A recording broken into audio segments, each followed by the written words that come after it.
Hello friend, good morning and welcome to our channel pro education. तो आज है 13 जुलाई और आज के करेंट अफेयर के जितने भी मोस्ट इम्पोर्टेंट क्वेश्चन है जो कि सभी कम्पिटेटिव एग्जाम के लिए काफ़ी इंपॉर्टेंट है, इस वीडियो में डिस्कस करेंगे। तो अगर आप चैनल पर नए हैं तो प्लीज़ चैनल को सब्सक्राइब कर लीजिए। चलिए स्टार्ट करते हैं आज के करेंट अफेयर का फर्स्ट क्वेश्चन। आज का पहला क्वेश्चन है, हाल ही में किस शहर में पर्यटकों के लिए विश्व का सबसे गहरा पूल यानी कि 60 मीटर गहरा जीप डाइव पूल को खोला गया है? तो इसका राइट आंसर होगा ऑप्शन बी, दुबई। तो हाल ही में दुबई में विश्व का सबसे गहरा पूल यानी कि जिसकी गहराई 60 मीटर है और जिसका नाम जीप डाइव पूल है, हाल ही में खोला गया है। और यह अंडर वाटर सिटी थीम पर बना हुआ पूल है जो 6 ओलंपिक पूल जितना बड़ा है, जिसमें 1.4 करोड़ लीटर पानी आ सकता है। और इस पूल में खाली अपार्टमेंट, गैराज के अलावा इंडोर गेम्स सुविधा और 80 सीटों वाला रेस्तरां भी उपलब्ध है। तो यह खुला है संयुक्त अरब अमीरात के दुबई में। संयुक्त अरब अमीरात जो कि 7 अमीरातों में से एक है और यह फारस की खाड़ी के दक्षिण में अरब प्रायद्वीप पर स्थित है। इसके राष्ट्रपति हैं शेख खलीफा बिन जायद अल नहयान। इसकी राजधानी है अबू धाबी और इसकी करेंसी है संयुक्त अरब अमीरात दिरहम। तो यहाँ बात हो रही है यूएई यानी कि संयुक्त अरब अमीरात की, जहाँ दुनिया का पहला इको फ्रेंडली फ्लोटिंग हाउस बनाया गया है। साथ ही नौरा अल मतरूसी यूएई की पहली महिला अंतरिक्ष यात्री हाल ही में बनी है। अगला क्वेश्चन है, निम्न में से किसने हाल ही में नागपुर में देश के पहले एलएनजी सुविधा संयंत्र का उद्घाटन किया है? तो इसका राइट आंसर होगा ऑप्शन सी, नितिन गडकरी। तो नितिन गडकरी ने हाल ही में नागपुर में देश के पहले एलएनजी सुविधा संयंत्र का उद्घाटन किया है। नितिन गडकरी जो कि सड़क परिवहन और राजमार्ग मंत्री हैं और इनके द्वारा ही नागपुर में देश के पहले एलएनजी सुविधा संयंत्र का उद्घाटन किया गया है। और इस संयंत्र के निर्माण का उद्देश्य है ऊर्जा और विद्युत की क्षेत्र की ओर कृषि के विविधीकरण के लिए वैकल्पिक जैव ईंधन के महत्व को बढ़ावा देना। तो इसको स्थापित किया गया है नागपुर में, जो कि महाराष्ट्र का एक जिला है। महाराष्ट्र जिसकी राजधानी है मुंबई। मुख्यमंत्री हैं उद्धव ठाकरे, राज्यपाल है भगत सिंह कोश्यारी। महाराष्ट्र में मिशन ऑक्सीजन सेल्फ रिलायंस योजना शुरू की गई है। भारत का पहला floating storage and regasification unit भी यहां स्थापित किया गया है। साथ ही यहां के अम्बोली जिले को जैव विविधता विरासत स्थल के रूप में भी नामित किया गया है। और भारत की पहली अंडर सी सुरंग भी मुंबई में बनाई जा रही है। साथ ही यहां देश का पहला ड्राइव इन वैक्सीनेशन सेंटर भी शुरू हुआ है। और बोन डेथ नाम की बीमारी का पहला मामला भी महाराष्ट्र में दर्ज किया गया है। अगला क्वेश्चन है, भारत के पहले क्रिप्टोगैमिक गार्डन निम्न में से किस राज्य में बनाया गया है? तो इसका राइट आंसर होगा ऑप्शन डी, उत्तराखंड। तो हाल ही में उत्तराखंड में भारत के पहले क्रिप्टोगैमिक गार्डन को बनाया गया है। और इस गार्डन का निर्माण देहरादून के देवबंद क्षेत्र में 50 विभिन्न प्रजातियों के साथ किया गया है, जो भारत का पहला क्रिप्टोगैमिक गार्डन है। और यह गार्डन यानी कि यह उद्यान 9000 फीट की ऊंचाई पर स्थित है। तो उत्तराखंड में क्रिप्टोगैमिक गार्डन बनाई गई है। क्रिप्टोगैम जिसका अर्थ होता है छिपा हुआ प्रजनन। तो यह बात हो रही है उत्तराखंड की, जिसकी राजधानी है देहरादून। यहाँ की गर्मियों की राजधानी है गैरसैंण। मुख्यमंत्री हैं पुष्कर सिंह धामी, राज्यपाल है बेबी रानी मौर्य। और उत्तराखंड की योजनाएं हैं वेस्ट टू एनर्जी पहल, जो कि राज्य में उत्पन्न कचरे को बिजली बनाने के लिए शुरू की गई थी। देश का पहला जैव विविधता पार्क भी यहाँ स्थापित किया गया है। यहाँ मुख्यमंत्री सोलर स्वराज योजना और मुख्यमंत्री स्वरोजगार योजना शुरू की गई है। साथ ही प्लास्टिक लाओ मास्क पाओ पहल की भी शुरुआत की गई है। इसके साथ ही लड़कियों के लिए नंदा गौरा देवी कन्याधन योजना भी शुरू की गई है। भारत के सबसे लंबे single lane motorable suspension bridge भी यहाँ बनाया गया है। वहीं महिलाओं को उनके पति के पैतृक संपत्ति में सहस्वामित्व का दर्जा देने वाला भी यह देश का प्रथम राज्य है। यहाँ छोटी बेटी की नामों पे घरों का नाम रखने के लिए घरों की पहचान चेल्की नाम योजना शुरू की गई है और यहाँ मिशन हौसला अभियान की भी शुरुआत की गई है। अगला क्वेश्चन है, मलाला दिवस हाल ही में कब मनाया गया है? तो इस दिवस को 12 जुलाई को प्रत्येक वर्ष मनाया जाता है। तो इसका राइट आंसर होगा ऑप्शन ए 12 जुलाई को।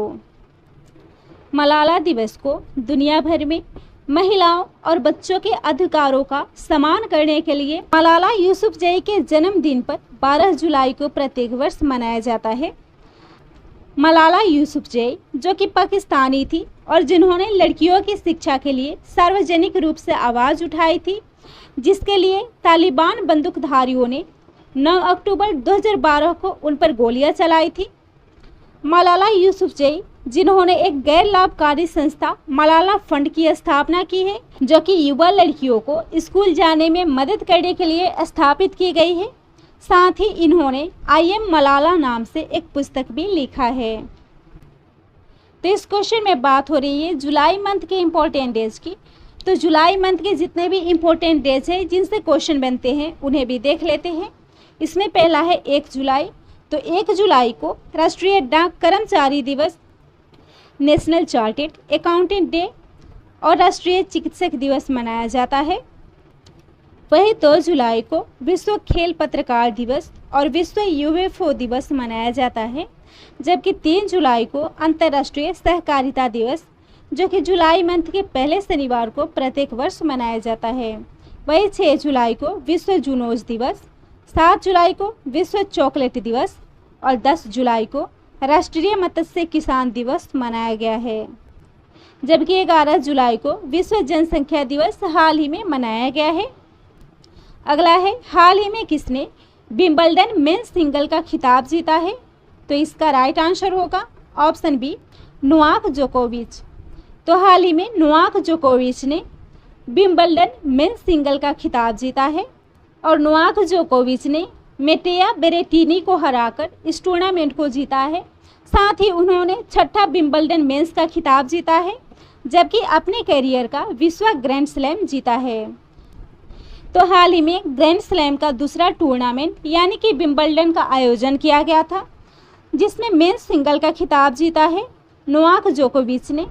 वही महिला एकल यानी कि विमेन सिंगल का खिताब जीता है एस्ले बार्टी ने। पुरुष युगल का खिताब जीता है निकोला मैकटिक और मेट पाविक ने। महिला युगल का खिताब जीता है हसी सू वेई और एलिस मर्टेस ने। जबकि मिश्रित युगल यानी कि महिला और पुरुष युगल का खिताब जीता है नील एस्पुस्की और देसरा क्राशकवी ने। तो इस क्वेश्चन में बात हो रही है विंबलडन की, जो कि 4 ग्रैंड स्लैम टेनिस टूर्नामेंटों में से एक है, जिसमें ऑस्ट्रेलियन ओपन और यूएसए ओपन भी शामिल है। विंबलडन ग्रैंड स्लैम का दूसरा टूर्नामेंट है, जिसको ग्रास कोर्ट पे खेला जाता है और लंदन के ऑल इंग्लैंड क्लब में इसका आयोजन किया जाता है। अगला क्वेश्चन है, किस राज्य सरकार द्वारा स्वदेशी आस्था और संस्कृति विभाग स्थापित किया जाएगा? तो इसका राइट आंसर होगा ऑप्शन डी, असम। तो असम सरकार द्वारा स्वदेशी आस्था और संस्कृति विभाग स्थापित करने की घोषणा की गई है। असम के विभिन्न स्वदेशी समुदायों की संस्कृति, परंपरा और आस्था को संरक्षित रखना और उन्हें बढ़ावा देना।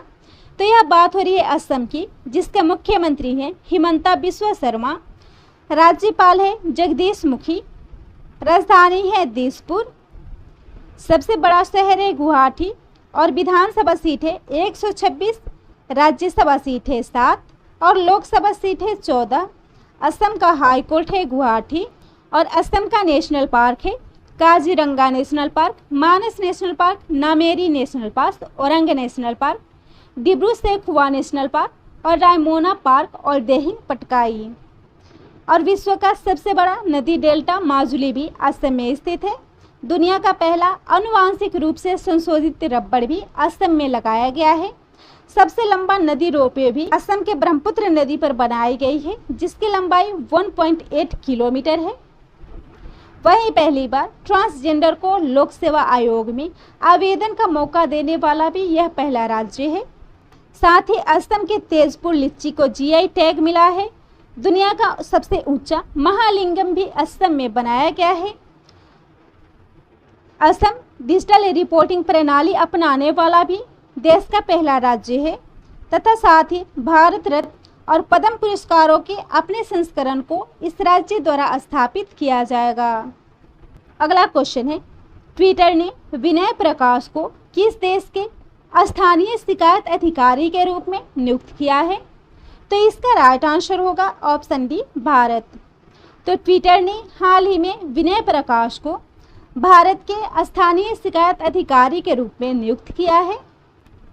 तो फ्रेंड, हाल ही में माइक्रो ब्लॉगिंग साइट ट्विटर ने विनय प्रकाश को भारत में अपना स्थानीय शिकायत अधिकारी के रूप में नियुक्त किया है और इसके साथ ही ट्विटर ने भारत के नए सूचना प्रौद्योगिकी नियमों के तहत आवश्यक भारत पारदर्शिता रिपोर्ट को भी जारी की है। तो यह बात हो रही है ट्विटर की, जिसकी स्थापना हुई थी 21 मार्च 2006 को। मुख्यालय है सैन फ्रांसिस्को, कैलिफोर्निया, संयुक्त राज्य अमेरिका। इसके अध्यक्ष हैं जैक डॉर्सी और इसका सीईओ है इवान विलियम्स। अगला क्वेश्चन है, देश का पहला राष्ट्रीय डॉल्फिन अनुसंधान केंद्र किस राज्य में स्थापित किया जाएगा? तो इसका राइट आंसर होगा ऑप्शन सी, बिहार में। तो भारत का पहला राष्ट्रीय डॉल्फिन अनुसंधान केंद्र को बिहार की राजधानी पटना में स्थापित किया जाएगा और इस अनुसंधान केंद्र को स्थापित करने की प्रक्रिया शुरू हो चुकी है और यह गंगा डॉल्फिन को बचाने के लिए शुरू किया गया एक विशेष संरक्षण कार्यक्रम है। तो यह बात हो रही है गंगा नदी डॉल्फिन की, जो भारत का राष्ट्रीय जलीय जीव है, जिसे वन्य जीव संरक्षण अधिनियम 1972 के तहत अनुसूची पशु के रूप में सूचीबद्ध किया गया है। इसे international union for conservation of nature द्वारा लुप्त प्राय भी घोषित किया गया है। गंगा नदी डॉल्फिन दुनिया भर में ताजे पानी की 4 डॉल्फिन प्रजातियों में से एक है। तो यह बात हो रही है बिहार की, जिसकी राजधानी है पटना। मुख्यमंत्री है नीतीश कुमार, राज्यपाल है फागू चौहान, हाईकोर्ट है पटना, मुख्य न्यायाधीश है संजय करोल और बिहार के मुख्य सचिव हैं त्रिपुरारी शरण। तो यह बात हो रही है बिहार की। तो बिहार के करंट अफेयर के क्वेश्चन भी देख लेते हैं, जो कि आने वाले बीपीएससी के एग्जाम के लिए काफ़ी इम्पोर्टेंट है। बिहार में हाल ही में चावल भंडारण के लिए ई साइलोज यानी कि स्टील के बने भंडारण टैंक का निर्माण किया गया है, जो कि देश में पहली बार हुआ है। इसके साथ ही देश में ई भंडारण प्रणाली शुरू करने वाला भी यह देश का पहला राज्य है। साथ ही भगवान बुद्ध की विश्व की सबसे लंबी मूर्ति भी बिहार के बोध गया में स्थापित की जाएगी और इसके साथ ही इथेनॉल पर अलग नीति बनाने वाला भी यह दुनिया का पहला राज्य है। अगला क्वेश्चन है, यूरो 2020 का खिताब हाल ही में किसने जीता है? तो इस खिताब को जीता है इटली ने। तो इसका राइट आंसर होगा ऑप्शन बी, इटली। और इस प्रतियोगिता का आयोजन 11 जून से 11 जुलाई 2021 तक किया गया था और इसका आयोजन 11 देशों के 11 शहरों में किया गया था, जिसे इटली ने इंग्लैंड को हराकर इस खिताब को जीता है। यूरो को यूईएफए यानी कि यूरोपियन फुटबॉल चैंपियनशिप के रूप में भी जाना जाता है, जो यूरोप में आयोजित होने वाली प्रमुख खेल प्रतियोगिताओं में से एक है, जिसका आयोजन 4 साल के अंतराल पर किया जाता है। इसकी शुरुआत 1958 में हुई थी और इस प्रतियोगिता को सबसे ज़्यादा बार स्पेन और जर्मनी के द्वारा जीता गया है, जबकि पिछली बार यानी कि 2016 में इस प्रतियोगिता को पुर्तगाल ने जीता था। तो यह बात हो रही इटली की, जो कि यूरोप महाद्वीप के दक्षिण में स्थित एक देश है। इटली के उत्तर में आल्प्स पर्वतमाला है, जिसमें फ्रांस, स्विट्जरलैंड, ऑस्ट्रिया तथा स्लोवेनिया की सीमाएं आकर लगती है। इसकी राजधानी है रोम। प्रधानमंत्री है मारियो द्राघी, राष्ट्रपति है सर्जियो मैट्रेला और करेंसी है यूरो। अगला क्वेश्चन है, टेरेस गार्डन मिड डे तोता नाम से पुस्तक को हाल ही में किसने लॉन्च किया है? तो इसका राइट आंसर होगा option B, M Venkaiah Naidu. यानी कि भारत के उपराष्ट्रपति एम वेंकैया नायडू के द्वारा टेरेस गार्डन मिड डे तोता नाम से इस पुस्तक को लॉन्च किया गया है और इसका विमोचन उपराष्ट्रपति एम वेंकैया नायडू के द्वारा 10 जुलाई 2021 को किया गया था, जिसको लिखा है थुमेती राघोथम्मा रेड्डी ने। और हाल ही में इस पुस्तक का अंग्रेजी में अनुवाद किया गया है। यह पुस्तक मूल रूप से तेलुगु में लिखी गई है, जो कि नरापल्ले हैदराबाद में एक छत उद्यान विकसित करने की सफल यात्रा का वर्णन करती है। और इस पुस्तक का अंग्रेजी में अनुवाद कोडूरू सीताराम प्रसाद ने किया है। तो यह था आज के करंट अफेयर का टॉप 10 इंपॉर्टेंट क्वेश्चन। वीडियो पसंद आता हो तो वीडियो को शेयर कीजिएगा, चैनल को सब्सक्राइब कीजिएगा।